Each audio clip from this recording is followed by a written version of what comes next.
إن الحمد لله نحمده ونستعينه ونستغفره ونعوذ بالله من شرور أنفسنا ومن سيئات أعمالنا.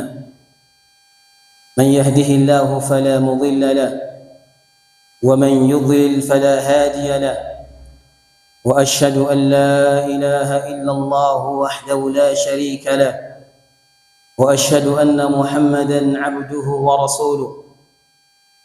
يا أيها الذين آمنوا اتقوا الله حق تقاته ولا تموتن إلا وأنتم مسلمون. يا أيها الناس اتقوا ربكم الذي خلقكم من نفس واحدة وخلق منها زوجها وبث منهما رجالا كثيرا ونساء، واتقوا الله الذي تساءلون به والأرحام إن الله كان عليكم رقيبا. يا أيها الذين آمنوا اتقوا الله وقولوا قولا سديدا يصلح لكم أعمالكم ويغفر لكم ذنوبكم، ومن يطع الله ورسوله فقد فاز فوزا عظيما. أما بعد، فإن أصدق الحديث كتاب الله، وخير الهدي هدي محمد صلى الله عليه وسلم، وشر الأمور محدثاتها، وكل محدثة بدعة، وكل بدعة ضلالة، وكل ضلالة في النار، أعاذني الله وإياكم منها.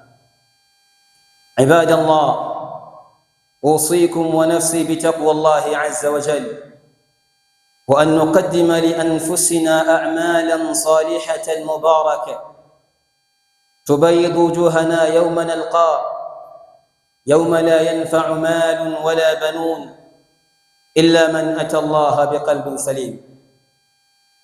أحباب رسول الله، أكثر ما يقلق الناس في هذا الزمان هو الخوف على الأرزاق بسبب التغيرات الاقتصادية والتقلبات المالية وغلاء الأسعار، مع أن قضية الرزق قضية محسومة تكفل الله عز وجل بالرزق لجميع خلقه.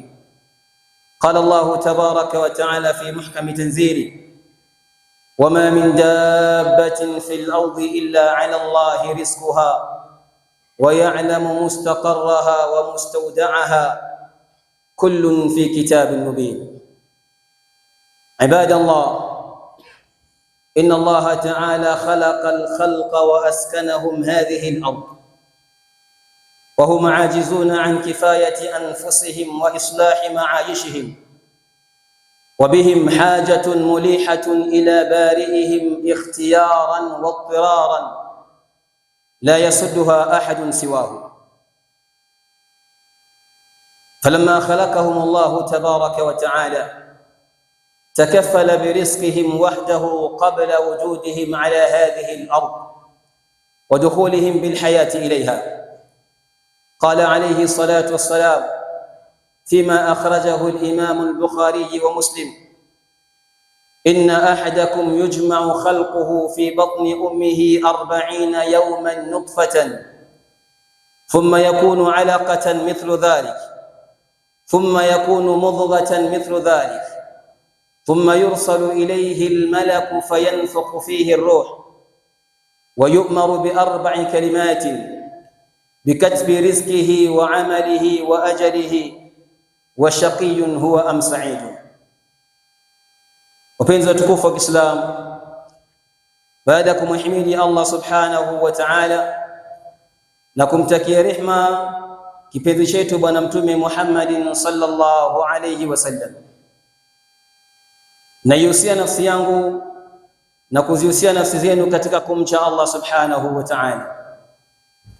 Naihusia nafsi yangu na kuzihusia nafsi zenu katika kuyatanguliza matendo mema yaliyo na baraka anayoyaridhia Allah subhanahu wa ta'ala kwa ajili ya nafsi zetu siku ya Kiyama, matendo ambayo yatazifanya nyuso zetu ziwe ni zenye kung'ara pindi tutakutana na Allah subhanahu wa ta'ala, siku ambayo la yanfa'u malun wala banun, zile mali ambazo tumezichuma hapa duniani na wale watoto ambao Allah subhanahu wa ta'ala ameturuzuku nao, siku hiyo vitu hivi vitakuwa havina manufaa.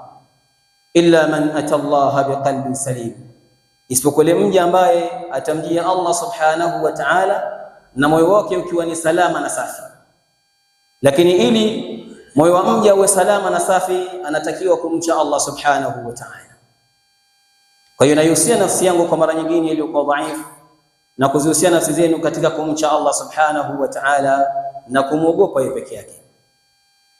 Wapenzi watukufu wa Kiislamu, katika muda mfupi ambao kwamba tuko nao kwa taufiki ya Allah subhanahu wa ta'ala, tutakumbushana kuhusiana na jambo ambalo kwamba linafungamana na riziki.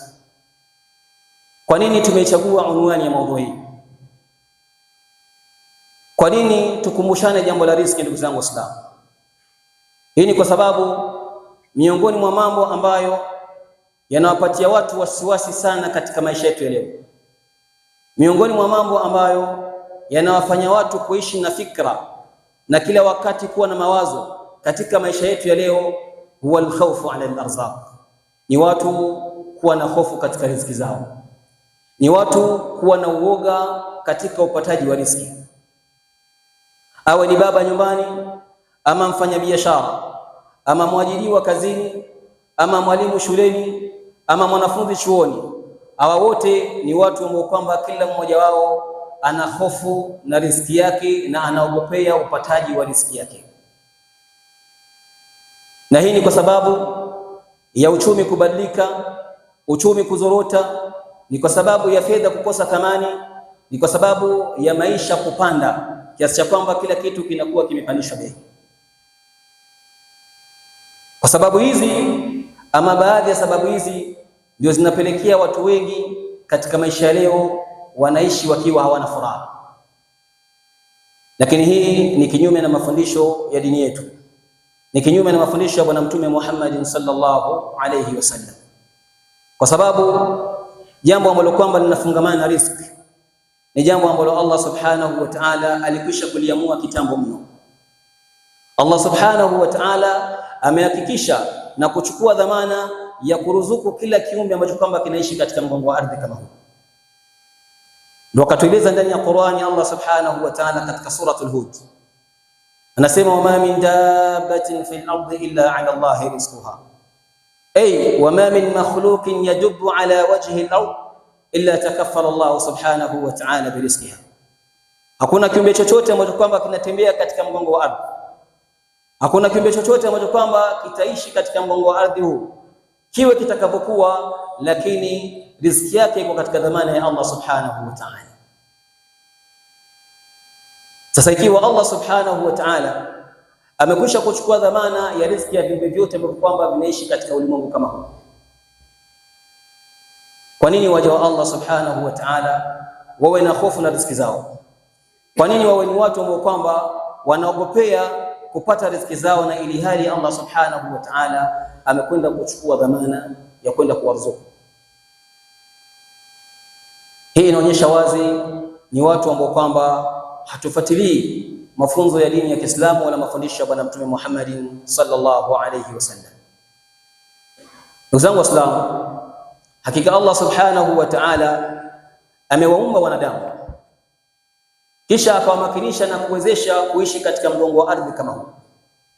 Lakini pamoja na kwamba amewawezesha kuishi hapa, Allah subhanahu wa ta'ala anatambua kwamba wanadamu hawa hawawezi kujikimu kimaisha, hawawezi kujisimamia kimaisha, hawawezi kuyafanya maisha yao yawe ni bora katika maisha ya dunia, kwa maana ni watu ambao kwamba wana mahitaji mengi mno, ni watu ambao kwamba wanamhitaji Allah subhanahu wa ta'ala wataki wastaki, kwa sababu Allah subhanahu wa ta'ala ndiye yeye peke yake anaweza kuyatimiza matakwa yao ambayo kwamba wanayataka.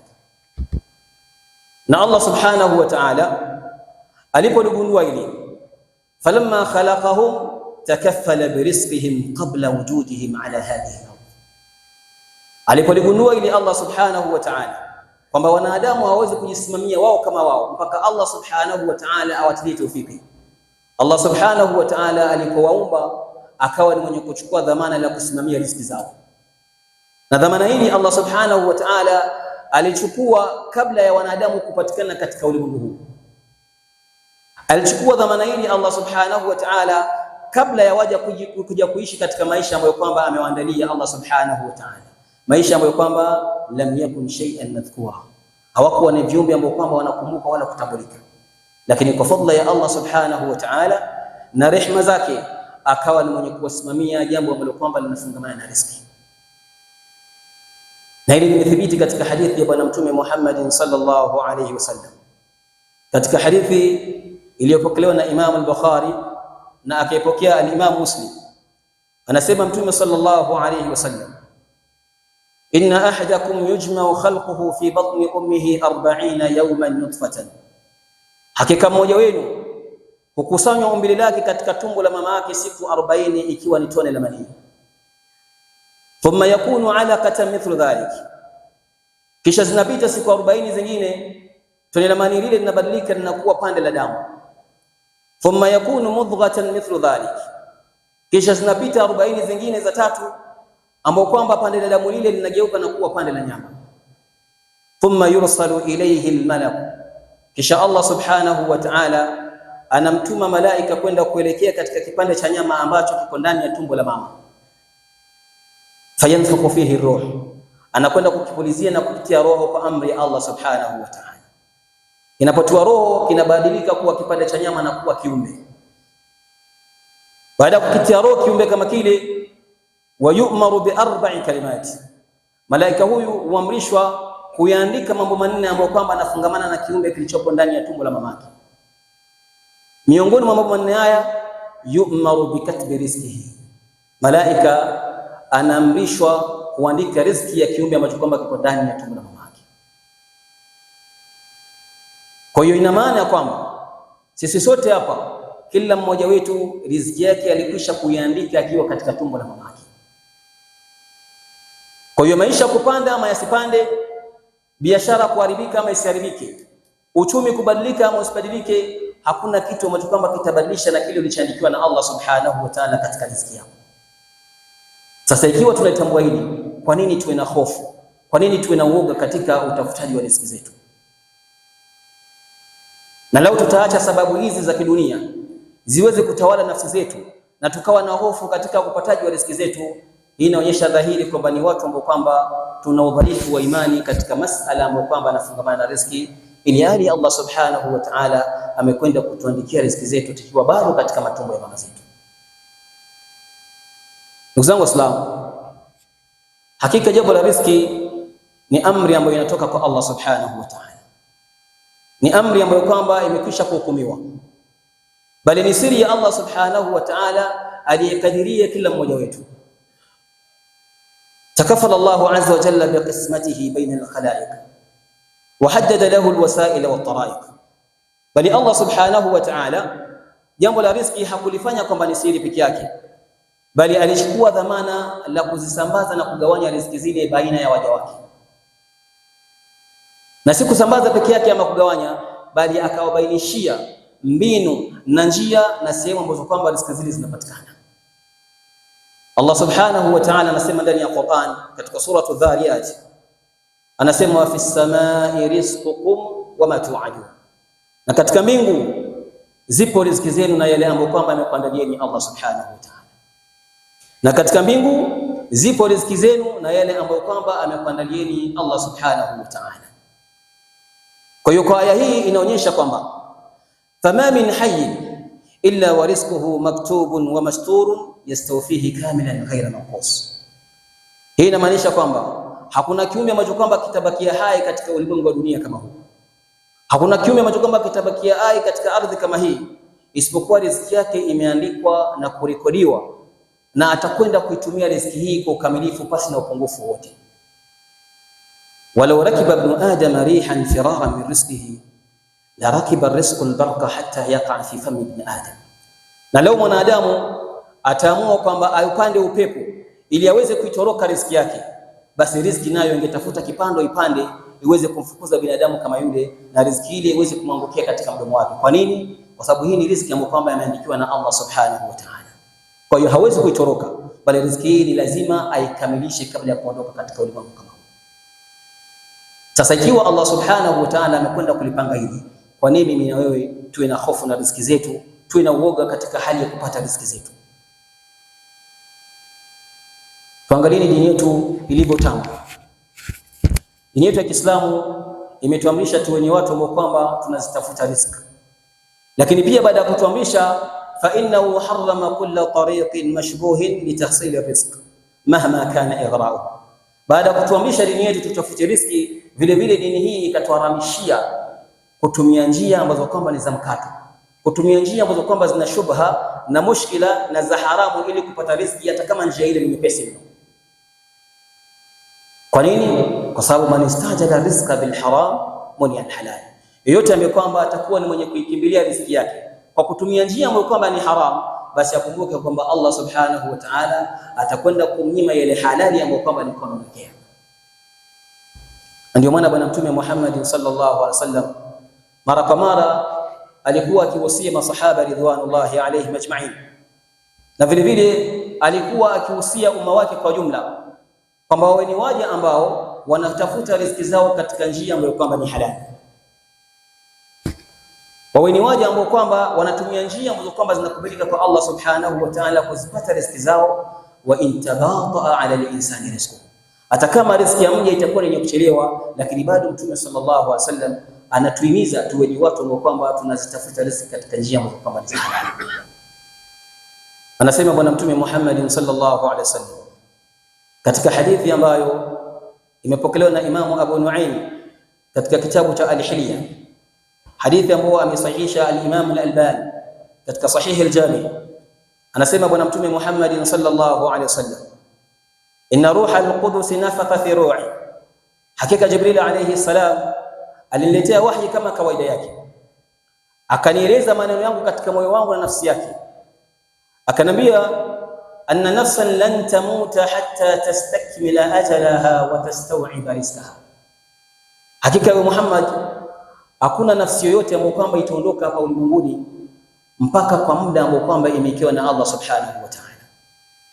Hakika ya Muhammad hakuna nafsi ambayo kwamba itaondoka hapa ulimwenguni na kuuacha ulimwengu isipokuwa riziki, nafsi hiyo itakuwa ni yeye kutumia riziki yake ambayo kwamba imekadiriwa na Allah subhanahu wa ta'ala.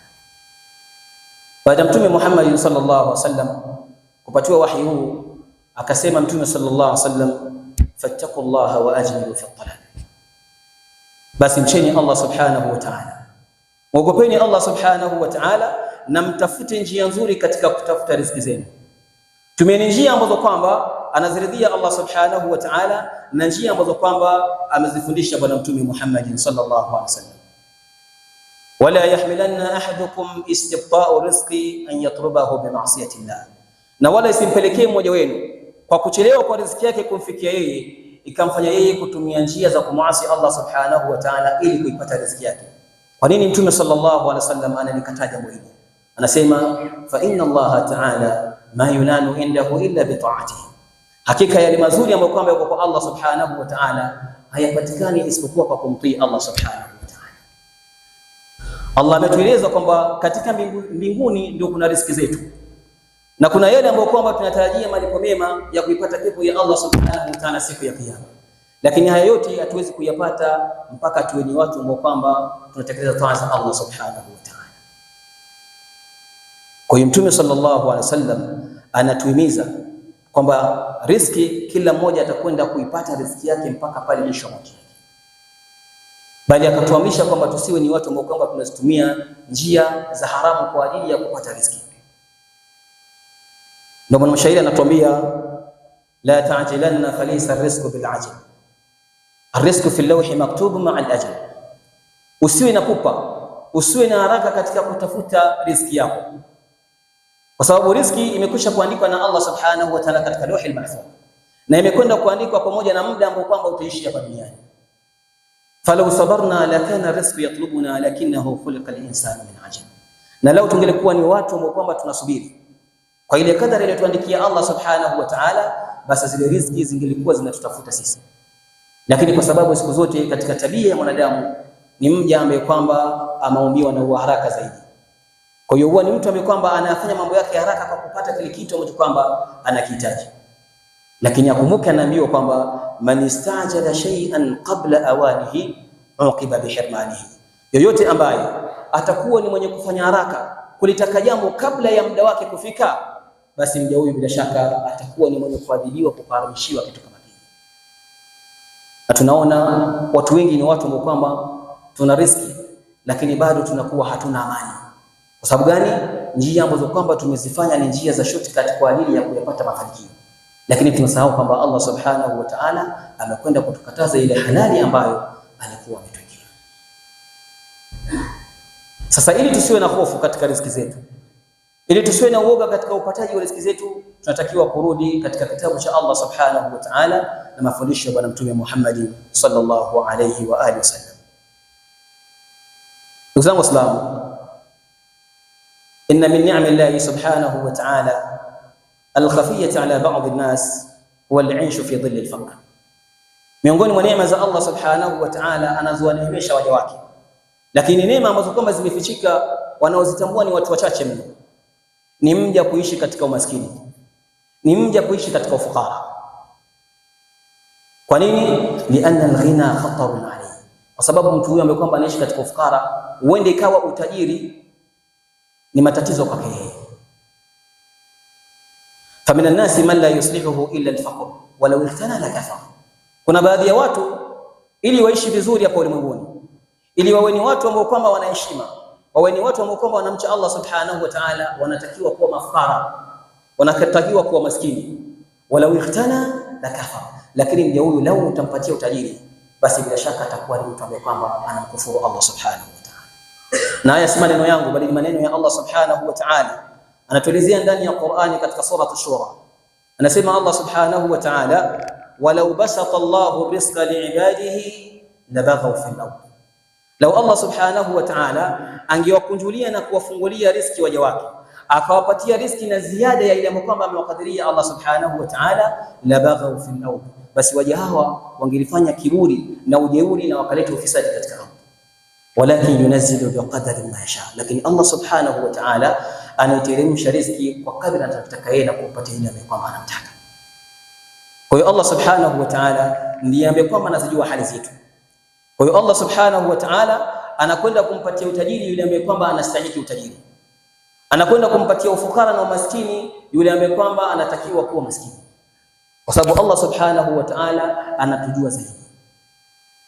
Kwa hiyo ilitakiwa mimi na wewe, hali yoyote ambayo kwamba Allah subhanahu wa ta'ala anatupatia, antardha bidhalik, uwe ni mwenye kuridhia kwa kadari ya Allah subhanahu wa ta'ala na kile ambacho kwamba amekuandikia. Na vile vile tulitakiwa ama litakiwa Muislamu ajue kwamba anna ikhtiyara Allah lahu khairun mimma yatashawwaqu ilayhi waliduhu, kwamba kile anachokuchagulia Allah subhanahu wa ta'ala siku zote kinakuwa ni bora zaidi kuliko kile ambacho kwamba unakitamani na kukitaka. Bali tunatakiwa tutambue kwamba anna qadhiyat ar-rizqi min qadaya al-iman bil qadar, kwamba mambo ambayo kwamba yanafungamana na riziki ni kuamini kadari za Allah subhanahu wa ta'ala. Kwa hiyo ukikataa riziki ambayo kwamba amekupatia Allah subhanahu wa ta'ala, hii inamaanisha kwamba umekataa imani ya kadari ya Allah subhanahu wa ta'ala. Na ukikataa imani ya kadari ya Allah subhanahu wa ta'ala, ni kwamba wewe umekwenda kuipinda nguzo miongoni mwa nguzo 6 za imani. Hii inamaanisha wewe utakuwa ni mtu ambaye kwamba hauna imani. Na hizi hofu ambazo kwamba tunazipata juu ya riziki zetu na uoga ambao kwamba tunaupata katika riziki zetu ni kwa sababu ya kwamba tumekwenda kukubali kadari ya Allah subhanahu wa ta'ala aliyotuandikia.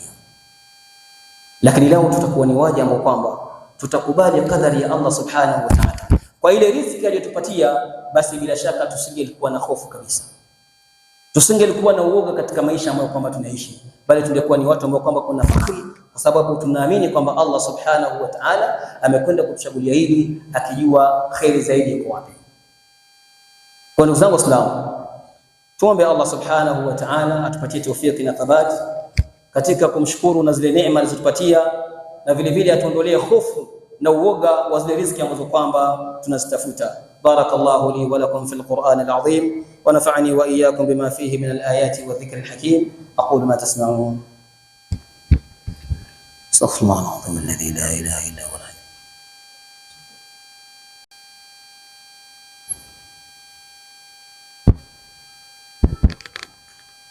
الحمد لله على إحسانه، والشكر له على توفيقه وامتنانه، وأشهد أن لا إله إلا الله وحده لا شريك له تعظيما لشأنه، وأشهد أن محمدا عبده ورسوله داعي إلى رضوانه، صلوات الله رب وسلامه عليه وعلى آله وأصحابه وسلم تسليما كثيرا.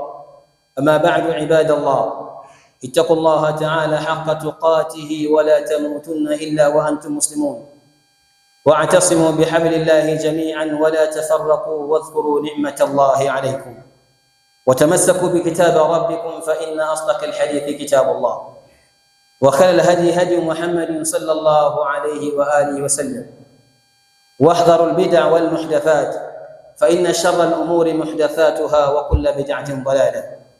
ثم اعلموا أن الله أمركم بأمر بدأ فيه بنفسه، فقال الله سبحانه: إن الله وملائكته يصلون على النبي يا أيها الذين آمنوا صلوا عليه وسلموا تسليما.